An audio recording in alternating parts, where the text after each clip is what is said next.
Saya pernah membahas beberapa kali bagaimana Jokowi tampil di depan dalam melawan keputusan Organisasi Perdagangan Dunia atau WTO terkait gugatan dari negara Eropa ketika Indonesia akhirnya melarang ekspor biji mentah nikel ke luar negeri. Buat Jokowi, seperti disampaikannya dalam setiap pidatonya, Indonesia itu harus punya kedaulatan sendiri yang tidak boleh dilanggar oleh negara lain. Bahkan bukan hanya itu, Jokowi juga mengajak banyak negara lain untuk ikut mempertahankan kedaulatan negaranya dalam bentuk apapun sehingga tidak mudah diintervensi oleh asing.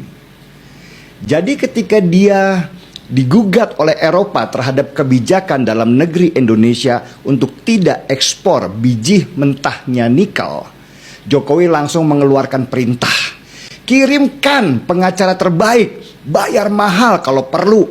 Yang penting kita tunjukkan di mata dunia bahwa Indonesia akan melawan dan tidak mudah menyerah. Indonesia kalah. WTO mengabulkan gugatan negara Eropa supaya Indonesia membuka kembali keran ekspor biji mentahnya karena Eropa butuh biji mentah nikel Indonesia untuk industri baja mereka. Tapi bukannya takut dengan gugatan Eropa, Jokowi malah menantang.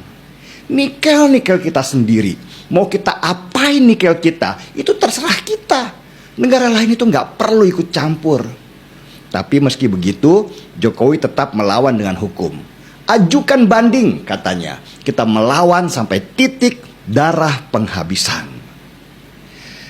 Memangnya kenapa sih nikel kita itu sampai diperebutkan oleh banyak negara?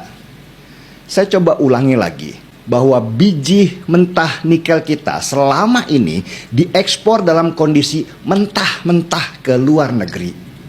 Biji mentah nikel kita kemudian diproses di Eropa sana dan dijual kembali dalam bentuk produk jadi seperti baja ke Indonesia, tentu dengan harga yang sangat tinggi.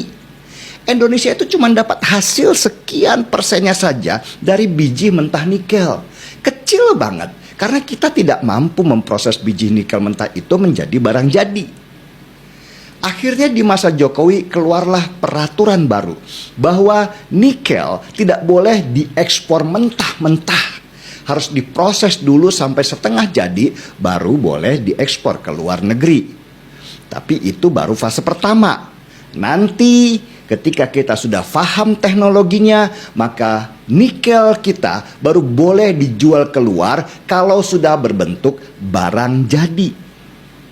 Akhirnya berbondong-bondonglah perusahaan dari luar, mungkin terbanyak dari Cina ya, datang ke Indonesia dan investasi industri pengolahan dengan teknologi smelter. Ini nih yang gak disukai Eropa karena mereka harus keluar duit lagi untuk investasi smelter yang nilai investasinya bisa sampai puluhan triliun rupiah itu. Anda mau tahu berapa yang kita dapat dari hasil larangan ekspor biji nikel mentah yang dikeluarkan oleh Jokowi?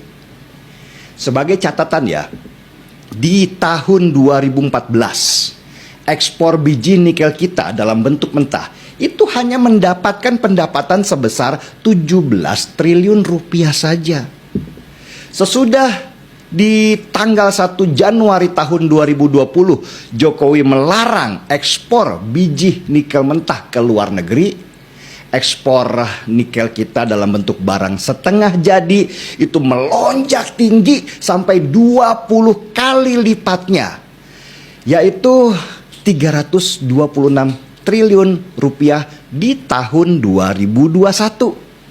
Dan tahun 2022 ini diperkirakan hasil dari ekspor biji nikel kita itu bisa naik lagi pendapatannya akan sampai di angka hampir 500 triliun rupiah. Dahsyat kan? Dulu sebelum Jokowi kita cuma dapat 17 triliun rupiah dari ekspor biji nikel mentah.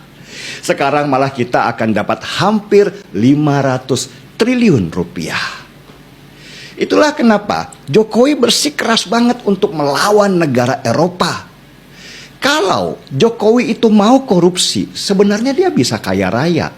Anggap aja lah, dia dapat komisi dari negara-negara di Eropa sebesar 1 triliun rupiah untuk dirinya pribadi supaya tidak keluarkan kebijakan larangan ekspor biji nikel mentah.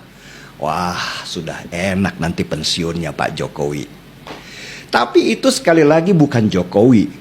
Buat dia, kesejahteraan rakyat dan kedaulatan negara adalah yang paling utama dibandingkan dengan kekayaan dirinya sendiri. Dan belum selesai di nikel, Jokowi keluarkan statement lagi. Tahun depan akan keluarkan larangan biji mentah bauksit. Eropa makin kacau lagi karena bauksit dibutuhkan negara mereka untuk industri aluminium. Jokowi kok digertak. Begitu kata seorang teman sambil ketawa waktu baca berita Eropa ngamuk-ngamuk ke Jokowi. Keberanian Jokowi ini membuat saya bangga sekaligus takut.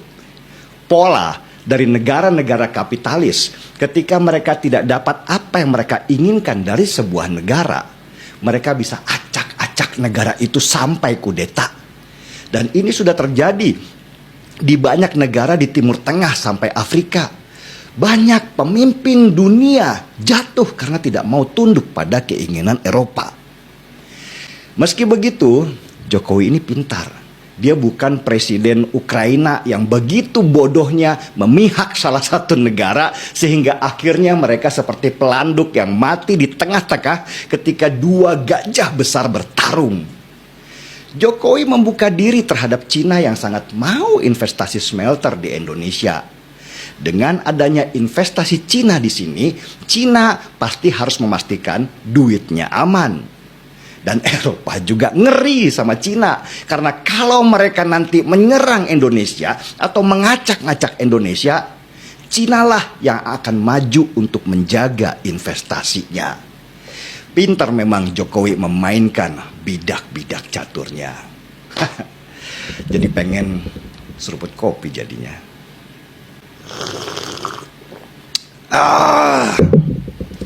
Maju terus Pak D. Jokowi. Saya dan sekian juta warga Indonesia berdiri di belakangmu untuk membela kedaulatan negara.